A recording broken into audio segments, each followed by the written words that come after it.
Today's day 5. యుద్ధానికి సంబంధించి కంట్రీస్లో ఏదైతే అవుతుందో 13-15 countries, middle eastern west Asia countries అవనివ్వండి, ఇజ్రాయెల్ అవనివ్వండి, లెబనాన్ అవనివ్వండి, జార్డన్ అవనివ్వండి, టర్కీ అవనివ్వండి, సైప్రస్ అవనివ్వండి, ఇవాళ యూకే, ఫ్రాన్స్, జర్మనీ వీళ్ళందరూ ఇన్వాల్వ్ అయి ఉన్నారు. ఆఫ్ కోర్స్ అమెరికాతో పాటు. And day by day war escalate అయితే వెళ్తుంది. డీజేటీ గారు అయితే మేము తగ్గాం, 4-5 వారాలైనా అంతకన్నా ఎక్కువ అయినా అసలు సమస్య లేదు, మేము ఆగాం. Quickly after that he'll get bored. I don't get bored. There's nothing boring about this. Do you agree with that, Pete? I don't think there's anything, Mr. General. I think there's nothing boring about it. Somebody actually said from the media, I think he'll get bored after about a week or two. No, we don't get bored. I never get bored. ఆ regime change అవ్వాలి, మా వాడు ఎక్కడ వెళ్ళి కూర్చోవాలి అనే mind సెట్తో ఉన్నారాయన. దొరికిందే chance ఈసారి కానీ వదిలితే ఇంకో కొన్ని దశాబ్దాల వరకు ఇరాన్ గురించి మనం మాట్లాడడం తప్పితే ఇంకేమీ చేయలేమని చెప్పి ఇజ్రాయెల్ కూర్చొని ఉంది. కొడితే కుంభస్థలం కొట్టాలి, ఇప్పుడే కొట్టాలని. ఇంకో పక్క ఇరాన్ వీళ్ళెవ్వరు ఎక్స్పెక్ట్ చేయనంతగా. ఎందుకంటే ఎవరైనా ఏమనుకుంటారు, ఏదైనా దేశం మీద 900 లొకేషన్స్ మీద మిజైల్స్ మనం కొడితే, టోమహాక్స్ వేస్తే, సబ్మెరీన్స్ నుంచి, జెట్స్ నుంచి, రకరకాల దేశాల నుంచి మనం ట్రై చేస్తే ఆ దేశం కొంచెం తగ్గుతుందేమో కదా, ఎక్కడో కొంచెం వెనకడుగు వేస్తుంది, జనాలు రోడ్ల మీదకి వచ్చేస్తారు, రెజిమ్ కొలాప్స్ అయిపోతుంది, కొత్త రెజిమ్ ఈజీగా వచ్చేస్తారు అనుకుని ఉంటారు. కానీ ఇరాన్ ఈస్ ప్రూవింగ్ అది వెనిజువేలా కాదని. అరే వెనిజువేలాని కొట్టి నికోలస్ మదురోని బంధించేసి అదే ఇరాన్ దగ్గర రిపీట్ చేయించిన గ్యాంబుల్ చేశారు డీజేటీ గారు. ఈసారి అది జరగలేదు. Iran is రిటాలియేటింగ్. బట్ ఇక్కడ అసలైన పాయింట్ అది కాదు, రిటాలియేటింగ్ విత్ బ్రెయిన్. అంటే వాళ్ళని కాపాడుకుందామా లేదా అనే విషయాన్ని పక్కన పెట్టి మాతో పాటు ఇంకో 4 లాగేస్తాం. మేము 4 కాదు 10 దేశాలు లాగేస్తాం. అమెరికాకి సన్నిహిత్యంతో ఏ దేశం అయితే ఉందో ఆ దేశం మీద మాకున్నంత వరకు, మాకు ఊపిరినంత వరకు మేము పోరాడతాం అన్నట్టు ఇరాన్ బిహేవ్ చేస్తుంది. సో ఇక్కడ కాస్ట్ ఆఫ్ వార్ అనే ఒక పాయింట్ నేను తీసుకొద్దాం అనుకుంటున్నా. సింపుల్గా ఇది అర్థం చేసుకుంటే మనకి ఒక క్లారిటీ వచ్చేస్తుంది ఎంటైర్ సిచ్యువేషన్ మీద. What is the cost of war? రకరకాల దేశాల మీద యుద్ధానికి మనం పెట్టే ప్రైస్ ఏంటి? అందరూ Iran what is the price it's paying, Iran రేపు ఉంటుందా ఉండదా ఏంటి దాని కథ? ఎందుకంటే ఎకనామిక్గా ఫస్ట్ కొలాప్స్ చేయడం చూసింది అమెరికా. ఇవాళ $1 150,000 రియాల్స్, 150,000 రియాల్స్ అంటే వర్చువల్లీ కొలాప్స్ అయిపోయింది ఎకానమీ. జనాలకు ఫ్రస్ట్రేషన్ వచ్చింది, రోడ్ల మీదకి వచ్చారు ఆ టైంలో. ఇది కపుల్ ఆఫ్ మంత్స్ బ్యాక్. ఇవాళ ఫిజికల్గా అటాక్ చేస్తున్నారు. మల్టిపుల్ ఛాన్సెస్ ఉన్నాయి. 1 సరెండర్ అయిపోవచ్చు, 2 నార్త్ కొరియా సౌత్ కొరియాలో డివైడ్ అయిపోయి ఒక పార్ట్ మాత్రం రెజిమ్ చూసుకోవచ్చు, 3 అమెరికన్ ట్రూప్స్ ఇరాన్లో దిగి ఇరాక్లో ఏం జరిగిందో అది జరగచ్చు. అది జరగడం చాలా తక్కువ స్కోప్ ఉంది. ఇరాక్తో కంపేర్ చేస్తే 3 రెట్లు పెద్దది ఇరాన్. సో ఇక్కడ నేను చెప్పేది ఏంటంటే ఇరాన్కి ఏం జరుగుతుంది, Iran what is the cost it's paying అనేది జనాలకి ఆల్మోస్ట్ ఒక చూచాయికి ఒక ఐడియా ఉంది. బట్ ఇక్కడ ఐడియా లేని విషయం ఏంటో తెలుసా? What is the cost of war America pay చేసేది.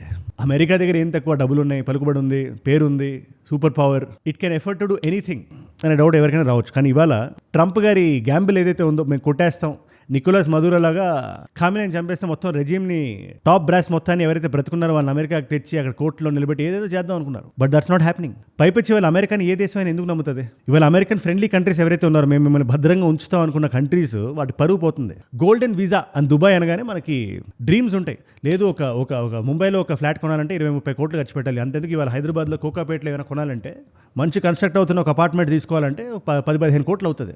అదే అందులో సగం మనం పెడితే, దుబాయ్లో ఖర్చు పెడితే, ఒక ఫ్లాట్ కొంటే గోల్డెన్ వీసా ఇస్తాడు, ఎప్పుడు పడితే అప్పుడు దుబాయ్లో రావచ్చు, దుబాయ్ అనేది సేఫ్ అనే ఒక ఐడియా ఉండేది కదా. ఐడియా కొలాప్స్ అయిపోయింది. దుబాయ్, దోహా లాంటి కంట్రీస్ని టార్గెట్ చేసి మరి అక్కడ ఉండే టూరిస్ట్ లొకేషన్ని జనాలందరూ గుర్తుపట్టే లొకేషన్స్ ఉంటాయి కదా, Palm Jumeirah and Burj Khalifa, ఇలాంటి లొకేషన్స్ని టార్గెట్ చేసి కొడుతుంది. కొన్ని దశాబ్దాలుగా దుబాయ్ బిల్డ్ చేసుకున్న ఐపీ ఏదైతే ఉందో దాని మీద కొడితే ఖచ్చితంగా ప్రెషర్ అమెరికా మీద పడుతుందని చెప్పి ఇరాన్కి తెలుసు. And it's doing exactly that. Doha, Dubai ఈ రెండిట్లో కామన్ ఏంటి? రండి మీరు ఇక్కడ ఇన్వెస్ట్ చేయండి, it is the safest place, underline చేసుకోండి, safest place in Middle East అని చెప్తుంటారు వాళ్ళు.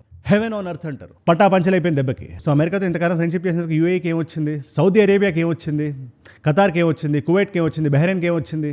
సున్నా. తన టైం వస్తే అమెరికా ఎవరికి హెల్ప్ చేయదు అనే విషయం ఇవాళ ప్రూవ్ అయింది. సో ఏ దేశమైనా ఇవాళ అమెరికాతో ఫ్రెండ్షిప్ చేద్దాం అంటే కొంచెం జంకుతాయి. ప్లస్ ఇంకా చాలా పెద్ద కాస్ట్ ఇప్పుడు అమెరికా పే చేయబోతుంది. మీకు అర్థం కావట్లేదు.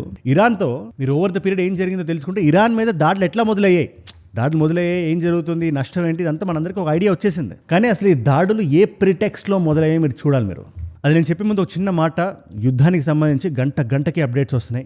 Lord of things are happening around the world including India. యుద్ధానికి సంబంధించి కాదు కానీ ఇవాళ చాలా పెద్ద డీల్ ఇండియా సైన్ చేసింది. అది కూడా ఇవాళ వీడియోలో మనం మాట్లాడదాం. మనం ఈ వీడియోస్ని, అప్డేటెడ్ వీడియోస్ని అన్ని రౌండప్ చేసి మన అందరికీ అర్థమయ్యే భాషలో ఒక 10-15 నిమిషాల నాలెడ్జ్ పిల్లకి రోజు ఈ వీడియోస్ మీ ముందుకు తెచ్చే పూచి నాది. దాన్ని మీరు మిస్ అవ్వకుండా మీరు చూడాలి. నేను వీడియో పెట్టగానే మీకు అప్డేట్ అయిపోవాలి. మీరు అంటే కింద కనబడే సబ్స్క్రైబ్ బటన్ నొక్కి పెట్టేసుకోండి. సబ్స్క్రైబ్ చేశారుగా, డన్.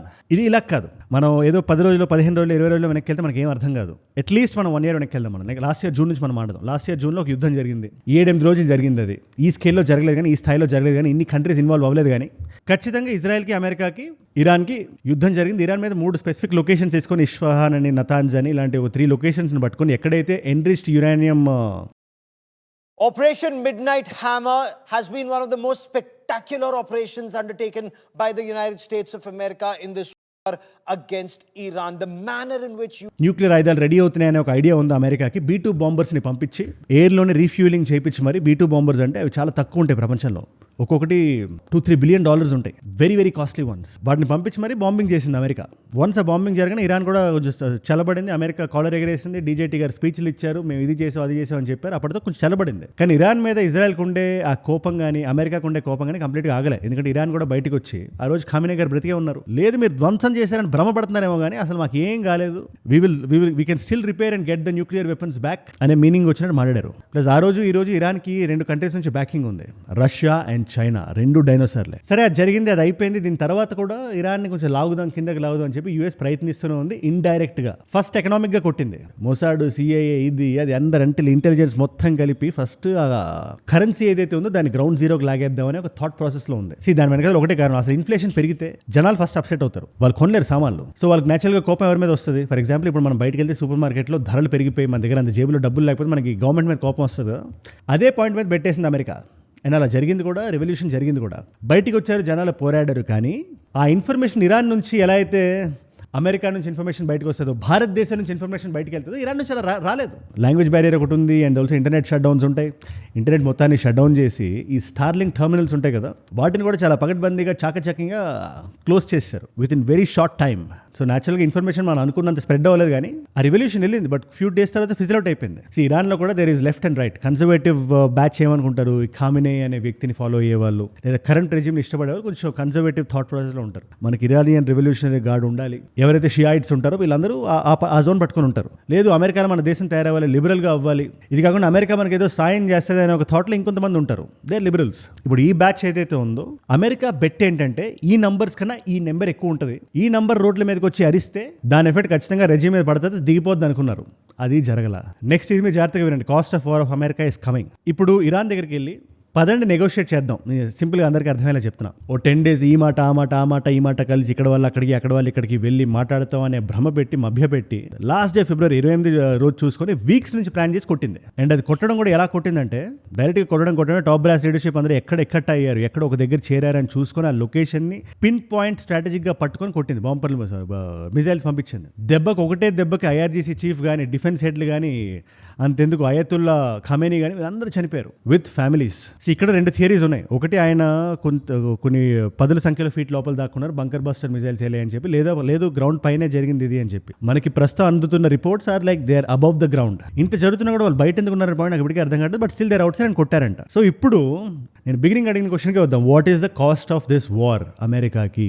మీరు చెప్పండి. రేపు పొద్దున ఏదైనా దేశంతో ఇలాంటి ఇబ్బందులే జరిగి, ఫర్ ఎగ్జాంపుల్ రేపు కెనడాతో ఒక డిస్కషన్ జరుగుతుంది అనుకుందాం, లేదా మెక్సికోతో జరుగుతుంది అనుకుందాం, లేదా వెస్టర్న్ హెమిస్ఫియర్ వదిలేద్దాం. ఇమాజిన్ ఒక డిస్కషన్ నడుస్తుంది కంబోడియాతో, లేదా థాయిలాండ్తో, ఇంకా పెద్ద కంట్రీస్ అనుకుంటే చైనాతో ఏదో డిస్కషన్ నడుస్తుంది. లేదు మనం నెగోషియేట్ చేద్దాం అని ఇప్పుడు డీజేటీ గారు అన్నా, లేదా రేపు పొద్దున్న జాన్ సీనా వచ్చాడు అనుకోండి ప్రెసిడెంట్లా. అమెరికాలో ఏదైనా జరగచ్చు, ఎవరైనా రావచ్చు. డీజేటీ గారే వచ్చారంటే ఎవరైనా రావచ్చు. ఆయన వచ్చి ఆయనతో డిస్కషన్ జరుగుతుంది. లేదు నాకు నచ్చలేదు వీళ్ళు డిస్కషన్ చేస్తున్నట్టు మనం యాక్ట్ చేసి మనం కొట్టేద్దాం అనే థాట్ అమెరికాకి రాదని చెప్పి వీళ్ళు ఎందుకు అనుకుంటారు? ఆల్రెడీ ఒకసారి వచ్చింది కదా ఇరాన్ దగ్గర, మళ్ళీ ఇక్కడికి వస్తే సో అమెరికా మీద ఏదైతే నమ్మకం ఉందో ఆ నమ్మకం పోతుంది. సేమ్ ఆవు పులి కదే, బట్ ఇన్ డిఫరెంట్ కాంటెక్స్ట్. అందుకని ఇప్పుడు అమెరికా ఏం చెప్పినా కూడా any country will take it with pinch of salt. And geo politics లో అన్నిటితో పాటు నమ్మకం కూడా చాలా ఇంపార్టెంట్. అండ్ ఇవాళ anything you can expect anything out of geo politics. ఇవాళ ఇరాన్ ఇంత స్ట్రాంగ్ గా కొడుతుంటుందని ఎవరు ఎక్స్పెక్ట్ చేసి ఉంటారు, but it still doing it. కొన ఊపిరిలో ఉన్నా కూడా ఉండే మిజైల్స్ ని వెపన్స్ ని అన్ని చూసుకుని స్ట్రాటజీగా కొడుతుంది. రేపు పొద్దున్న ఇరాన్ అనే దేశానికి ఏమవుతుందో నేను చెప్పలేను, ఎవరు గెస్ట్ చేయలేరు. బట్ అది ఆగిపోయే వరకు కొట్టడానికి ట్రై చేస్తుంది. ఇది అమెరికా కూడా ఒక పెద్ద లెసన్. ఇది of course America might power లో అమెరికా కన్నా ఇరాన్ పెద్దది అని చెప్తే ఎవరైనా అది ఇట్స్ మ్యాడ్నెస్. అది కాదు, అది ఇక్కడ పాయింట్ కూడా అది కాదు. బట్ ఎక్స్పెక్ట్ చేయనందుకు రిటాలియేట్ అవుతుంది కదా, that is a point. And ఇక్కడ మనం డైరెక్ట్ గా ఎఫెక్ట్ అవుతుంటే అఫ్ కోర్స్ ఈ ప్రైజులు పడితే స్టాక్ మార్కెట్లు అది మార్కెట్ క్రాష్ ఇదంతా పక్కన పెట్టండి, అది దాని గురించి సెపరేట్ వీడియో నేను చేస్తాను. బట్ అఫీషియల్ గా మన వాళ్ళు అక్కడ చాలా మంది ఉన్నారు. ఈ మిడిల్ ఈస్ట్ లోనే 1 కోటి మంది దాకా ఉన్నారు. Their lives are utmost concern right now. అది కాకుండా చాలా మంది భారతదేశం కూడా రావాలి, ఈ యుద్ధంలో పాల్గొనాలి, ఇది చేయాలి అది చేయాలి అంటున్నారు. లేదు, ఫస్ట్ మనం చేయాల్సింది ఏంటంటే, ఫస్ట్ గోల్ ఈజ్ ఈ టైంలో మనం మాక్సిమం మినిమైజ్ ఎలా చేయగలుగుతాం, మన మీద జరిగే ఇన్ఫ్లిక్ట్ అయ్యే డ్యామేజ్ ని మనం చూసుకోవాలి. హర్దీప్ సింగ్ పురి గారు ఒకటే మాట అన్నారు, ఆయన మన దగ్గర ప్రస్తుతానికి ఆయిల్ రిజర్వ్స్ ఒక 60-70 రోజుల వరకు ఉన్నాయని చెప్పి. ఈ లోపల we need to look at alternatives. For example Russia నుంచి మనం ఆయిల్ తెప్పించాలన్నా అది ఒక 30-40 డేస్ తర్వాత రావాలంటే మనం ఇవాళ చెప్పాలి. మిడిల్ ఈస్ట్ నుంచి వచ్చినట్టు ఒక 3-4 రోజులు వచ్చేది. అది ఒకవేళ అలా వస్తే మళ్ళీ అమెరికా మన మీద టారిఫ్ వేస్తుందని మనం చూడాలి. It will be very unfair. అసలు ట్రంప్ గారు ఏ మొహం పెట్టుకున్నారో చెప్తారు కూడా నాకు తెలియదు. మొత్తం ఆయనే క్రియేట్ చేసి ఒక సమస్యను ఆయన క్రియేట్ చేసి ఆ సమస్య నుంచి పరిష్కారం మనకి మనం ఎదుగుతూ ఉంటే దానికి పనిష్ చేయడం అనేది ఎంత మూర్ఖత్వం మిమ్మల్ని అడుగుతున్నాను నేను. ఎందుకంటే ఇవాళ స్టేట్ ఆఫ్ హార్మస్ క్లోజ్ అయిపోయింది. మీరు ఇన్ఫాక్ట్ వాళ్ళు వార్నింగ్ ఇస్తున్నారు బయట, మీరు ఎవరైనా రావడానికి ట్రై చేయండి, మేము చూస్తూ ఉంటుంది ఇరాన్ ఇవాళ. అండ్ ఇరాన్ చాలా స్ట్రాటజిక్ లొకేషన్లో కొంచెం జియోగ్రఫికల్ గా ఇరాన్ ఇస్ బ్లెస్డ్. మీరు చూడండి ఒకసారి 16 లక్షల స్క్వేర్ కిలోమీటర్స్. దుబాయ్, దోహా ఇలాంటి దేశాలకు ఏదైనా చేయాలంటే జస్ట్ పైన కూర్చొని ఉంది. మధ్యలో స్టేట్ ఆఫ్ హార్మస్ లాంటి ఒక జియో స్ట్రాటజిక్ లొకేషన్ ఒకటి ఉంది. వాళ్ళు పెంచుకున్న హెజ్బుల్లా లాంటి ఆర్గనైజేషన్స్, ఉగ్రవాద ఆర్గనైజేషన్స్ లెబనాన్లో దే ఆర్ థ్రైవింగ్. ఇజ్రాయెల్ ఏమైనా కొట్టాలంటే అక్కడ నుంచి కొట్టొచ్చు. Plus Israel location, the size of the geography is very small. Population కానీ సైజ్ కానీ. మీకు చిన్న ఎగ్జాంపుల్ చెప్తాను. మనం చెప్పినట్టు లాస్ట్ ఇయర్ యుద్ధంలో ఇజ్రాయెల్ నుంచి 350 టార్గెట్స్ని కొట్టింది. Iran just 50 టార్గెట్స్ని కొట్టగలిగింది. మిగతావన్నీ ఇజ్రాయెల్ ఇంటర్సెప్ట్ చేసింది. కానీ డ్యామేజ్ ఎక్కువ ఎవరికి జరిగింది in terms of locations? Israel కొంచెం షేక్ అయింది కదా. అఫ్ కోర్స్ ఇజ్రాయెల్స్ ఇంటెలిజెన్స్ ఇరాన్తో అసలు కంపేర్ కూడా చేయలేం మనం, అది ఎక్కడో ఉంటుంది. బట్ లొకేషన్ చిన్నది కదా. సో ఆ లొకేషన్ వాడుకొని ఇరాన్ ఇప్పుడు చెప్తుంది we will block strait of Hormuz, we will do this, we will do that అని. ఆయిల్ ప్రైజెస్ ఒక షాక్ తీసుకుంటాయి ఖచ్చితంగా. సో ఎనీవేస్ మన ఇండియాకి మనం వెనక్కి వస్తే ఇదంతా జరుగుతున్నప్పుడు I think we should talk about something. చాలా మంది దీన్ని డిస్కస్ చేయట్లేదు.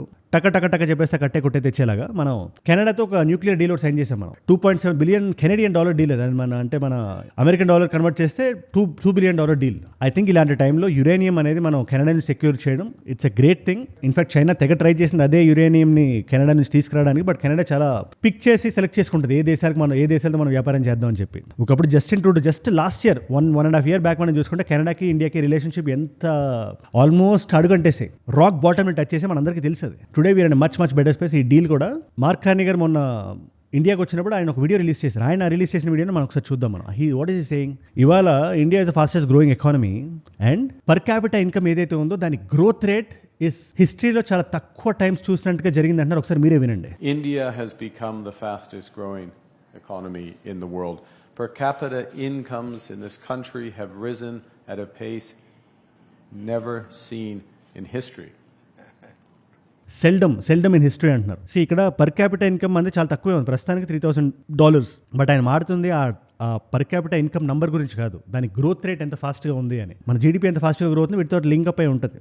సో మనం కానీ మన ఇలాంటి టైమ్స్లో కూడా మన ఫోకస్ మనకు కరెక్ట్గా ఉండగలిగితే, మన లోపల ఉండే షార్ట్ కమింగ్స్ని మనం అడ్రస్ చేయగలిగితే, ఉన్నాయి సమస్యలు చాలా బలంగా ఉన్నాయి, దాన్ని మనం సార్ట్అవుట్ కూడా చేయాలి, క్వశ్చన్ చేయాలి, అడగాలి, అవి క్లియర్ అవ్వాలి. బట్ యుద్ధాల్లో దూరిపోతా అవసరం లేదు. మనం ఇన్ఫాక్ట్ ఏదైనా చేయాలంటే లాబింగ్ చేసి పాకిస్తాన్ని తోసేయాలి యుద్ధంలోకి, లేదా టర్కీని తోసేయాలి యుద్ధంలోకి, లేదా అజర్బైజాన్ని తోసేయాలి యుద్ధంలోకి. అలాంటివి చేస్తే మనకు కాస్త కూస్తో ఇది యుద్ధ ధర్మం. ఇది ఇలాంటి టైంలో ఏదైనా చేయొచ్చు. పాకిస్తాన్ బాల్కనైజ్ అయిపోవడానికి ఇప్పుడు ఎలా అయితే ఇరాన్ ఇలాంటి సిచ్యువేషన్ ఉందో, పాకిస్తాన్ అలాంటి సిచ్యువేషన్ ఉంటే టక్కని బాల్కనైజ్ అయిపోయింది. దెబ్బకి 4 ముక్కలయ్యేది పాకిస్తాన్. బలూచిస్తాన్ ఒక పక్క, ఖైబర్ పఖ్తూన్ఖా ఒక పక్క, పంజాబ్ ఒక పక్క, అటు సైడ్ ఇంకో ముక్క ఒక పక్క. ఎనీవేస్ అది వాళ్ళకి కాకపోతే రేపైనా జరుగుతుంది, అది జరగాలి కూడా. దీని మీద మీరు ఏమంటారు నాకు కింద కామెంట్స్లో ఖచ్చితంగా రాయండి. బట్ అగైన్ దుబాయ్ అయితే కొన్ని దశాబ్దాలుగా ఏదైతే పేరు బిల్డ్ చేసుకుంటూ వస్తుందో దెబ్బకి కొలాప్స్ అయిపోయింది. ఈ యుద్ధంలో మేజర్ డ్యామేజ్ ఎవరికైనా జరిగింది apart from the affected countries అంటే దుబాయ్. ఇప్పుడు కూడా సౌండ్లు బాంబింగ్ వినబడుతున్నాయి. ఇవాళ మల్టిపుల్ చాయిస్ క్వశ్చన్ మీ అందరికీ. దుబాయ్లో ఒక ఇంటర్నేషనల్ ఎయిర్పోర్ట్ ఇవాళ ఏదైతే ఎయిర్పోర్ట్ షట్ అయింది అది అంటున్నారో అది ఏ సంవత్సరంలో ఓపెన్ అయింది? దుబాయ్లో ఉండేవాళ్ళు ఖచ్చితంగా ఇది సర్చ్ చేసే ఉంటారు, మీకు తెలిసే ఉంటుంది. Option A is 1956, option B is 1957, option C is 1960, option D is 1965. మీకు సమాధానం తెలిసే కింద రాయండి. తెలుసుకుందాం అనుకుంటే ఇన్స్టాగ్రామ్కి వచ్చేసేయండి. అజయ్ ఫ్రమ్ ఏజుడ్ అని ఉంటుంది. అజయ్ ఫ్రమ్ అని కొట్టండి. It's verified profile, tick mark ఉంటుంది, 1+ మిలియన్ ఫాలోవర్స్ ఉంటారు. మీరు టక్ అని వచ్చేయచ్చు. అక్కడ ఇలాంటి రిపోర్ట్స్ మీరే నాకు పంపిస్తున్నారు అండ్ అందులో ఆథెంటికేటెడ్ సోర్సెస్ని నేను వీడియోస్లో ఇంక్లూడ్ చేస్తున్నాను. మీరు ఈ టైట్ నెట్ కమ్యూనిటీలో మీరు భాగస్వామ్యం తీసుకుందాం అనుకుంటే ఖచ్చితంగా రండి అక్కడికి. అండ్ ఏజుడ్ గ్లోబల్ అని మీ నాన్ తెలుగు ఫ్రెండ్స్కి మీరు నాకైనా వీడియోస్ మీరు షేర్ చేయాలనుకుంటే దాన్ని సబ్స్క్రైబ్ చేసి పెట్టేసుకోండి. అండ్ మీరు ఇక్కడ దాకా వీడియోలు వచ్చారంటే ఈ అప్డేట్స్ ఏవైతే ఉన్నాయి, ఈ అప్డేటెడ్ వీడియోస్ ఏవైతే ఉన్నాయో మీకు నచ్చుతున్నాయి, ఒక వాల్యూ పొందుతున్నారు, మన ఇంట్లో వ్యక్తి మాట్లాడుతున్నట్టు మీకు అనిపిస్తుంది. Thank you so much for that. In fact మీరు ఇలా చూడడం వల్ల చాలా మంది కొత్త వాళ్ళకి రీచ్ అవుతున్నాయి. అలాంటి కొత్త వాళ్ళకి మాత్రం చెప్తున్నాను, ఇవాళ ప్రపంచంలో చాలా విషయాలు జరుగుతున్నాయి. అది మనందరికీ తెలుసుకోవాలి, సింపుల్ లాంగ్వేజ్ తెలుసుకోవాలని ఉంటుంది కదా, మన భాషలో మాట్లాడాలని ఉంటుంది కదా, మన భాషలో మాట్లాడాలని చెప్తే బాగుంటుంది అనిపిస్తుంది కదా. అలాంటివి ఈ వీడియోస్ ఇవి మిస్ అవ్వకుండా మీకు డైలీ రావాలి. ఇన్ఫాక్ట్ డైలీ కొన్ని రోజులు అయితే 2 వీడియోస్ రావాలనుకుంటే కింద కనబడే సబ్స్క్రైబ్ బటన్ నొక్కి పెట్టేసుకోండి. సబ్స్క్రైబ్ చేశారుగా, డన్. ఈ నాలెడ్జ్ ఫీల్ మీ దాకా డైలీ తెచ్చే పూచి నాది. ఇక్కడ 2 వీడియోస్ ఉన్నాయి. ఈ వీడియో దీని ప్రీక్వెల్ వీడియో లాంటిది అనుకోండి. ఏం జరిగింది డే 4లో నిన్న మొత్తం అప్డేట్స్ మొత్తం ఈ వీడియోలో ఉన్నాయి, క్రిస్టల్ క్లియర్ ఎక్స్ప్లెనేషన్తో. అసలు యుద్ధం ఎలా స్టార్ట్ అయింది ఇదంతా కాదంటే ఆ వీడియో ఇక్కడ ఉంది. మీకు ఏ వీడియో ఇంట్రెస్ట్ ఉంటే ఆ వీడియో చూడండి. నేను మళ్ళీ మిమ్మల్ని రేపు కలుస్తా. మనందరం కలిసి పెరగాలి, కలిసి ఎదగాలి. Let us all grow together, let us all rise together, rise above ignorance, rise above arrogance, rise above hate. ఏజుడ్ అంటే మనం. జై హింద్, జై భారత్, జై ఆంజనేయ, ఓం నమః శివాయ.